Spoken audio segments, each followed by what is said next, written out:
तर हे दृश्य आपण पाहतोय, मंत्री संजय शिरसाट हे आता बीडच्या मस्साजोग या ठिकाणी दाखल झालेले आहेत। संतोष देशमुख यांचे बंधू धनंजय देशमुख यांच्याशी ते चर्चा करत आहेत।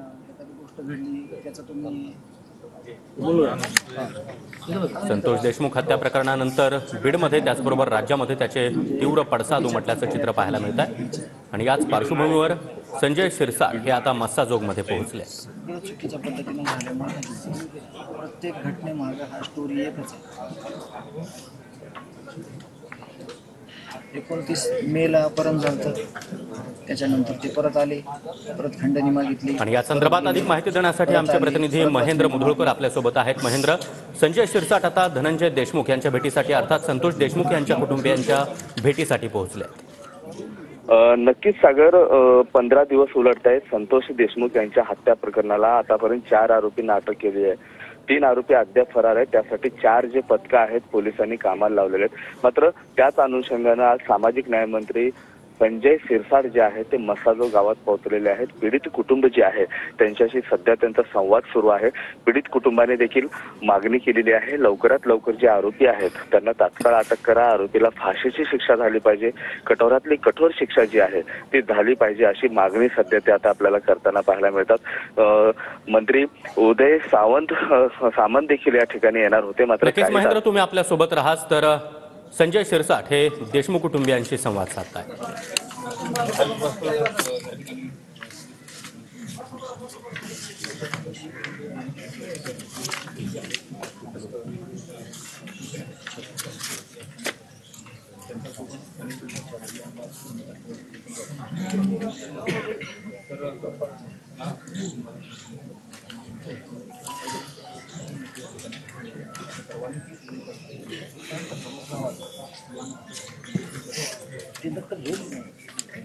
त्यात काही नाही, त्यांनी प्रशासनाचे म्हणजे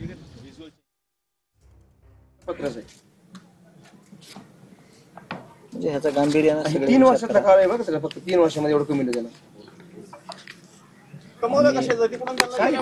येणाऱ्या माणसाला दुसरं काहीच मागत नाही, बरोबर। आणि ह्याच्यात म्हणजे कसं जरी काही जरी कुठून जरी काही तपास काढला तर ह्याच्यामध्ये हेच सत्य आहे की आमचा आणि त्याचा कुठलाही कधी ह्याच्या अगोदर 6 तारखेच्या अगोदर मी हाही असं मी लगेच 1 मिनिटात माघार घेतो मी जर कुठं दोषी असलो।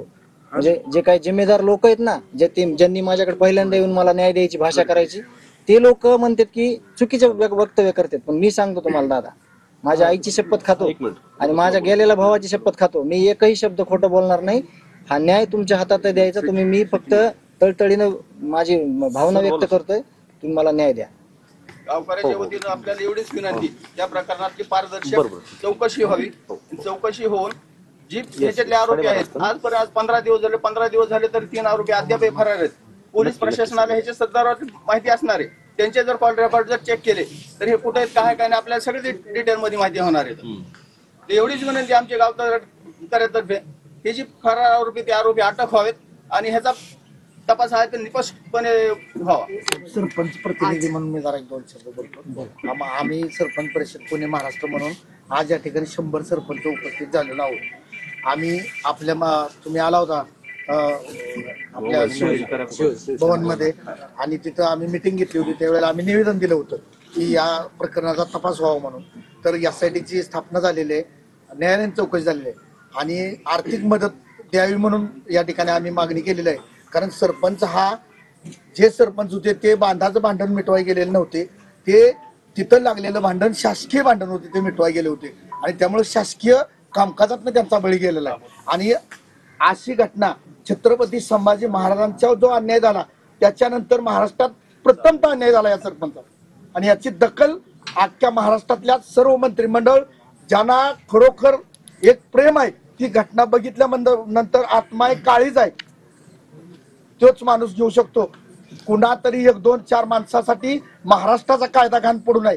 माझी गृहमंत्र्यांना विनंती आहे, सरपंच परिषद महाराष्ट्र राज्याच्या प्रदेशाध्यक्ष म्हणून मी या ठिकाणी विनंती करतो की या ठिकाणी या प्रकरणात तपास लागून याचा कुणी कोण सर्वासर्वी असला, या गुन्ह्यामध्ये जेवढे कोण असतील तेवढे सगळे अरेस्ट झाले पाहिजेत आणि या कुटुंबाला संतोष देशमुखांना न्याय मिळाला पाहिजे। मला ते घटना पाहिल्यानंतर जो माणूस आहे, जो माणूस म्हणून जन्माला आलाय, त्या माणसाला बाजार फुटल्याशिवाय राहणार नाही, इतकं निष्ठुरपणानं देशमुखांचा बळी दिलेला घेतलेला आहे. जे कोण आहेत बरीच वर्ष या बीड भागामध्ये हे दहशत सुरू आहे. आम्ही सरपंच मंडळीकडनं माहिती घेतली. मला महाराष्ट्रातल्या सगळ्या सरपंचांचे फोन आले की आपण एक राज्यव्यापी मंत्रालयावर मोर्चा काढूया आणि सरपंचांचं काम थांबवूया. आपलं मंत्रिमंडळ तुम्ही हे काम चालवा. आम्ही एखादं काम समजा मध्यस्थी करायला गेलो, गटरचं भांडण असतं, रस्त्याचं भांडण असतं, मिटवाय गेलो की तिथं तो माणूस जो कोण आहे तो या ठिकाणी तेवढाच डाव डोक्यात ठेवतो आणि सरपंच पुन्हा पोलीस स्टेशनला गेलो की सरपंचांना पोलीस स्टेशन मधनं उत्तर मिळतं की ते राजकीय विषय तुमचा बाजूला ठेवा. आम्ही गावासाठी धडपडतो, आम्ही समाजासाठी धडपडतो. सरपंच हा शासनाचा लोकप्रतिनिधी आहे.